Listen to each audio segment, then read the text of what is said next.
Hi, I'm Tony with Hillview Wood and Metal. I just cleaned my shop. This is probably the cleanest it's ever going to be, so I figured I'd do a shop tour. Okay, I made those transformer symbols. They're my shop art. The doors go to the outside. My shop's in my basement, but I have access to the outside through the two doors, make springing, plywood, and other large things, and quite easy. They're made out of hardboard, 1/8" hardboard, and laminated. The painted white and then purple and red for the Decepticon and Autobot.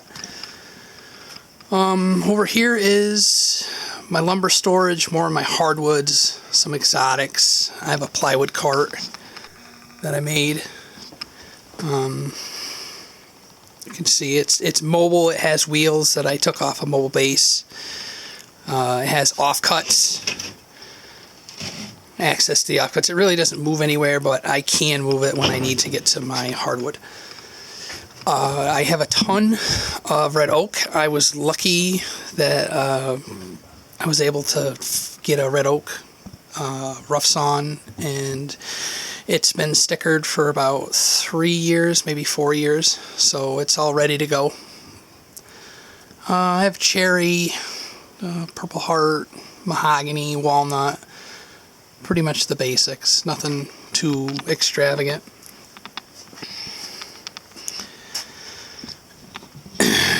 Right here is my main tool chest, all my mechanics tools, stuff like that, sockets, pliers, screwdrivers. On the back I attached pegboard, because again this thing doesn't really move more than a couple feet, so I have access to all my wrenches quite easily. Pliers and adjustable wrenches, pipe wrenches, big mallets, bolt cutters for doing mischievous things. This is my paint cabinet. I keep all my paint, spray paint, varnish, stuff like that. This guy over here is all my scrap wood, the thing that we all tend to keep, too many pieces of scrap wood. I try to keep it somewhat organized. As you can see, I apologize for the yappy dogs. We have a puppy that's very, very excited. I was lucky enough to have a friend of mine bring over a couple chunks of walnut firewood. I don't know what would possess anybody to burn walnut, but I guess if you need heat, you need heat. Okay, this is my 3D printing area. I have a PrinterBot Simple Metal. As you can see, the kids have been using my dry erase board.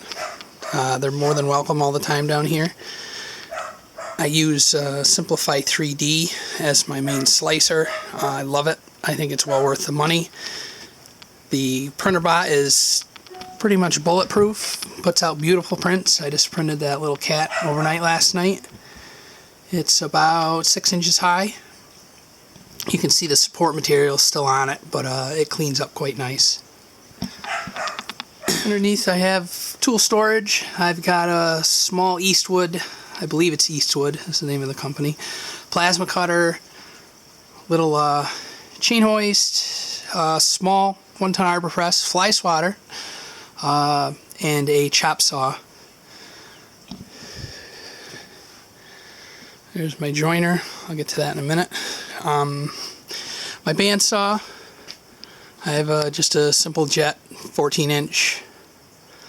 It's got the 12-inch resaw, which is nice. So, there's my Tim Sway and Wes Swain, Jay Bates, Mark Spagnolo, Bob Claggett, and there's my sticker. I have a 3-horse Porter cable router and a Craig plate. It works great just for a router lift. I have a Powermatic, I think it's a 66 contractor saw that has Rockwell cast iron wings on it. It works quite well. There's more of the oak offcuts, or well, the oak that I had slabbed up. I'm currently redoing my kitchen, so you'll see a lot of dishes in this tour because we have a lot of stuff moved out.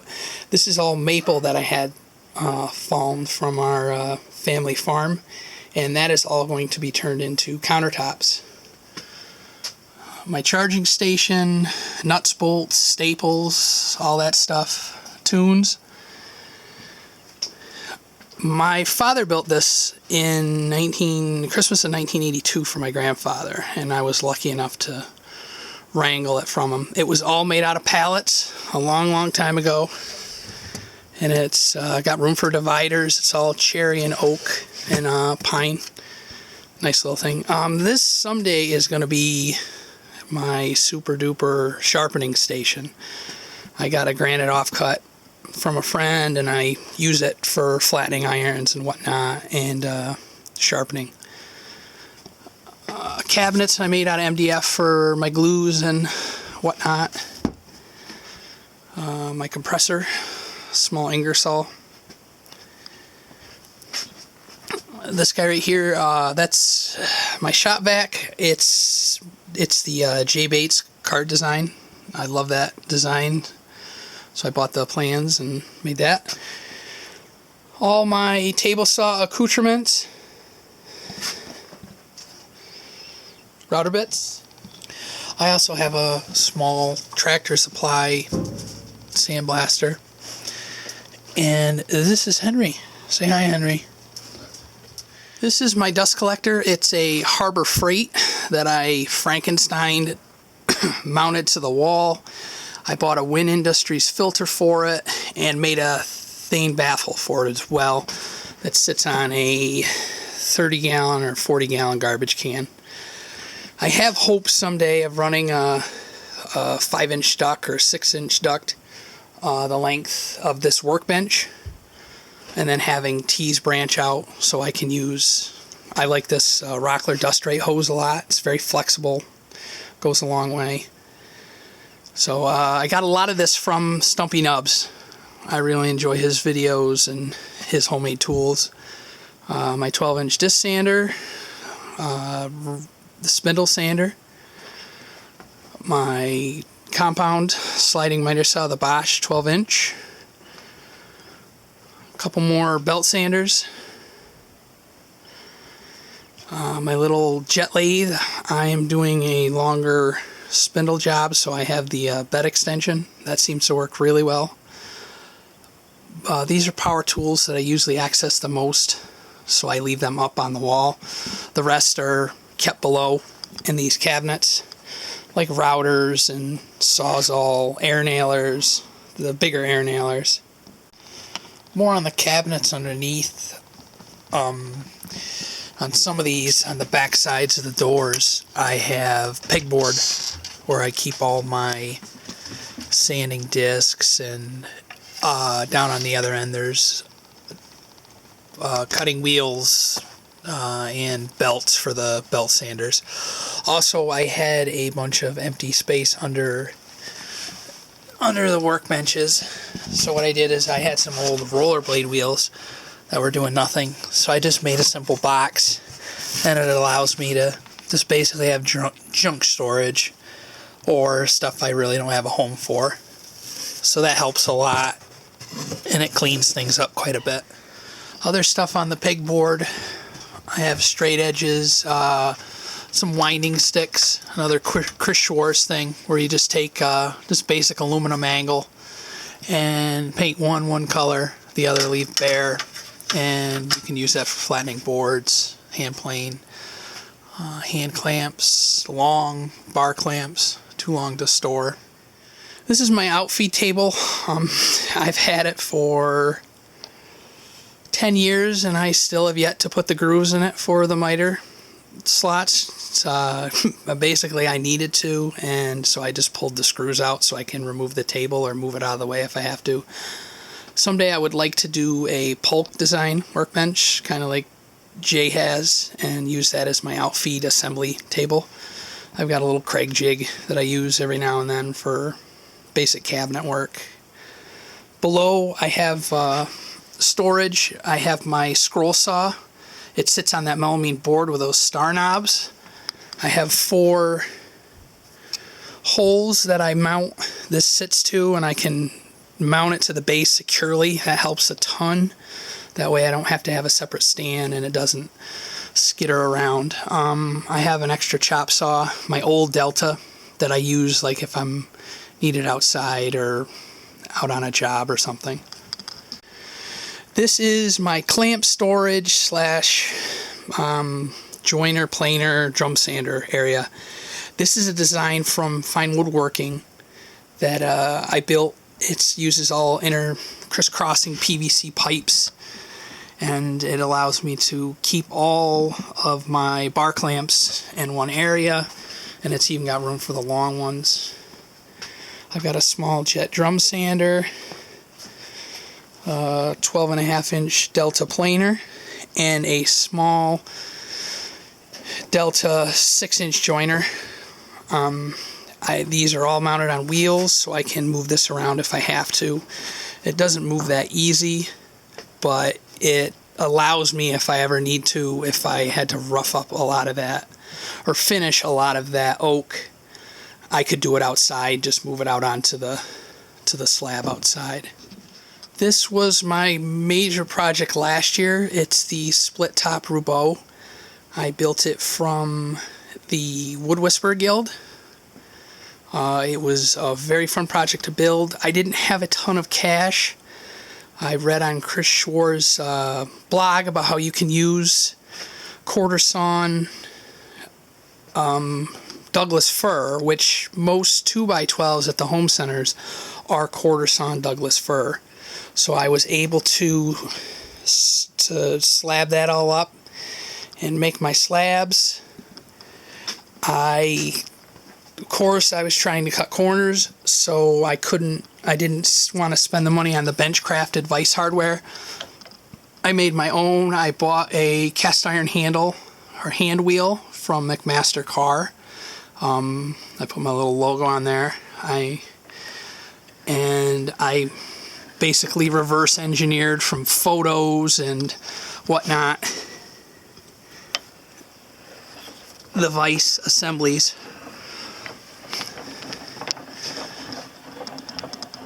So, and then you have the dogs. I also did the leg chop. The leg chop is made from the oak from the farm. I bought a blank cast iron hand wheel and machined it to what I needed. It uses large Acme screws. It's got a pretty good action. I don't know if it's as smooth as the bench crafted, but it serves the purpose. There's a false bottom under here. I have 8,000 2x4s. Under here, or I'd take it out, under here is plate weights that I use for glue ups. So there's probably about 200 pounds of weight under here that just gives this extra ballast to make this that much sturdier. It was a very, very fun build. If you are building a Robo, I highly recommend the Woodworkers Guild. This guy is an antique drill press. My grandfather had it down at his dairy farm, and the top hand wheel was missing, and also the hand crank. He mounted a pulley to it, which mounted to an electric motor, so he could motorize it, because obviously that's what that was a luxury then. So what I did is I reversed it. I was able to buy the cast iron flywheel and machine that and made the handle for it. And it works. I still have a little more restoration to do on it, but I'm really glad that I got it in my shop. I was able to locate online an old catalog page. I believe it retailed for, if it'll focus, it retailed for $28. It was the center one, blacksmith post drill they're called. Here's my normal drill press. It's an old Delta floor model. I have it on a mobile base in case I have to move it around, which I do. I really don't have a good home for it. The fun of having a basement workshop. I had to figure out how to keep 2 tons of wood pellets dry and readily accessible. So workbenches got shuffled around and whatnot, but I was able to do it. This is the kids' art center. I like to have them down here doing projects with me, and even if they're just drawing when things are, obviously quiet and tools aren't running. But they have paint and all my drafting tools I keep for them, compasses and scales and triangles and whatnot. That's where I keep all my filament for my 3D printer. This little guy is a Shapeoko 2. I bought him about a month or 2 before Inventables announced the X-Carve, so I was a little peeved, but anyway, I ran into an issue with the Arduino, and it really never got put together, but I really never had a job for it. So now, actually, this Christmas I have a job to do, so I ordered the X-Carve upgrade, so I am excited to get that little guy going. Yeah, here a bunch of pine offcuts I just use as kindling for my wood stove. Heating season's coming up, so I gotta clean this area out a little bit, shuffle stuff around so stuff's not close to the stove. But I use all my just scrap small pieces of plywood and pine for kindling. I have a little 12-ton Harbor Freight shop press if I need to use an arbor press. That's the entry to the utility closet. That's where the furnace is and whatnot. My machine shop, well, what I call my machine shop, it was behind that wall that I built my stepson a bedroom down here, and my machine shop became his bedroom, so that forced me to just move stuff around. So here's my little mill drill, and it's a little jet. It's a great little thing. I was a millwright for about 7 years, so I really didn't have a lot of access to a milling machine. I'm a machinist by trade. I am a full-time CNC machinist right now. I have been for the past 4 years. I missed making things instead of wrenching on things, so I went back to my machinist career.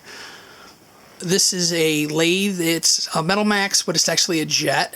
My father works for a hardware store, and he called me and told me that this Metal Max company went out of business, and they had a bunch of these lathes at a steep discount. It's a 13 by 40 inch swing. When I got it, it worked, but I'm used to running bigger, more accurate lathes, and it never quite was up to my standards. But then I got to reading in the 40s, when World War II hit, the government was encouraging everybody to buy small lathes, and the way that they were getting accuracy out of these little lathes was to embed them in concrete. So what I did is I made forms, and I made 2 pillars. You can see right there. And then I took the bed and turned the sheet metal chip tray upside down, and everything is pretty much solid concrete. Well, when I did that, the lathe actually, it was amazing. It was night and day. I was amazed at the accuracy that I could get out of this little guy. And it's not a high-end lathe by any means, but it does what I need it to. I have storage for certain drill bits, stuff like that. That's an old Kennedy box I found in a barn. I rehabbed, and I'm still rehabbing. I still have to get a lock and stuff for it. I made my own knobs and was lucky to have them nickel plated, so they look good. Just scraps of metal, my porta bands, whatnot. Storage, indicators, punches, just oils, stuff like that. I moved my welder and stuff out to my shed. I have a little, just 110 Lincoln MIG. I have gas and flux core. Works great. I just have a little Porter cable generator that I run it off of. And I've got a little oxyacetylene cutting rig. I can do brazing and stuff like that. This is a weld bench I got off an old friend. I'm doing some horseshoe art right now. Snowmen, actually. It's pretty much just storage. I have a junk drawer with all kinds of goodies in it that I save, metal goodies for making sculptures and stuff. I have an anvil, if you want to call it an anvil. My favorite part is, if you read, it was made in China, but they spelled it C-N-I-H-A. That shows you the quality of said anvil. She doesn't exactly ring very well, but it will let me flatten stuff if I need it. These are the chickens. That's the chicken coop. That is Steve screaming in your ears. And that is Luna on the chicken coop roof. So, I hope you guys enjoyed my shop tour. And hope to see you again. Thanks.